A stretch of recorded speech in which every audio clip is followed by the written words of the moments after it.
KaraokeBooks. Candide. Audiobook. Written by Voltaire. Translated by Tobias Smollett. Chapter 3. How Candide escaped from the Bulgarians and what befell him afterward. Never was anything so gallant, so well accoutred, so brilliant, and so finely disposed as the two armies. The trumpets, fifes, hautboys, drums, and cannon made such harmony as never was heard in hell itself. The entertainment began by a discharge of cannon, which, in the twinkling of an eye, laid flat about 6,000 men on each side. The musket bullets swept away, out of the best of all possible worlds, 9 or 10,000 scoundrels that infested its surface. The bayonet was next the sufficient reason of the deaths of several thousands. The whole might amount to 30,000 souls. Candide trembled like a philosopher, and concealed himself as well as he could during this heroic butchery. At length, while the two kings were causing Te Deums to be sung in their camps, Candide took a resolution to go and reason somewhere else upon causes and effects. After passing over heaps of dead or dying men, the first place he came to was a neighboring village, in the Abarian territories, which had been burned to the ground by the Bulgarians, agreeably to the laws of war. Here lay a number of old men covered with wounds, who beheld their wives dying with their throats cut, and hugging their children to their breasts, all stained with blood.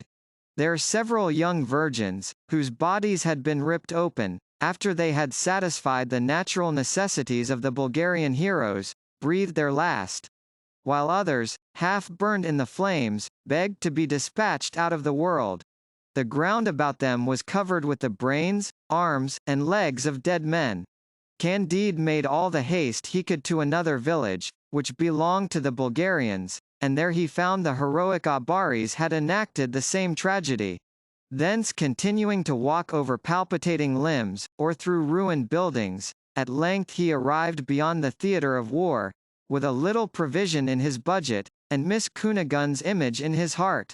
When he arrived in Holland his provision failed him, but having heard that the inhabitants of that country were all rich and Christians, he made himself sure of being treated by them in the same manner as the Baron's castle, before he had been driven thence through the power of Miss Cunegonde's bright eyes.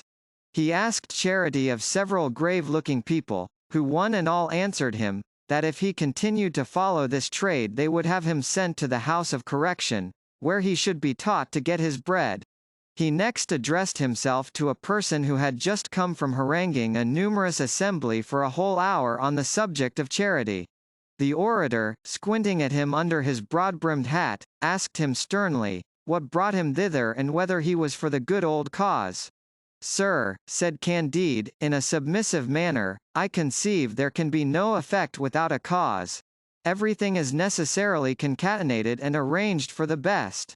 It was necessary that I should be banished from the presence of Miss Cunegonde, that I should afterwards run the gauntlet, and it is necessary I should beg my bread, till I am able to get it. All this could not have been otherwise." "Hark ye, friend," said the orator, "do you hold the Pope to be Antichrist?" "Truly, I never heard anything about it," said Candide, "but whether he is or not, I am in want of something to eat." "Thou deservest not to eat or to drink," replied the orator, "wretch, monster, that thou art. Hence! Avoid my sight, nor ever come near me again while thou livest." The orator's wife happened to put her head out of the window at that instant, when, seeing a man who doubted whether the Pope was Antichrist, she discharged upon his head a utensil full of water. Good heavens, to what excess does religious zeal transport womankind!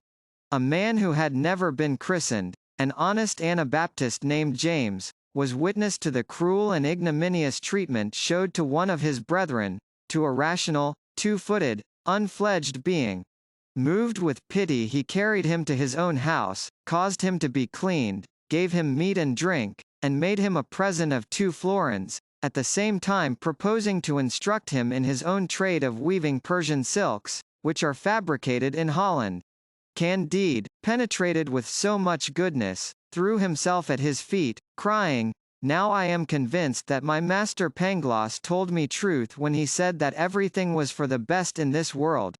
For I am infinitely more affected with your extraordinary generosity than with the inhumanity of that gentleman in the black cloak and his wife. The next day, as Candide was walking out, he met a beggar all covered with scabs, his eyes sunk in his head, the end of his nose eaten off, his mouth drawn on one side, his teeth as black as a cloak, snuffling and coughing most violently, and every time he attempted to spit out dropped a tooth. KaraokeBooks.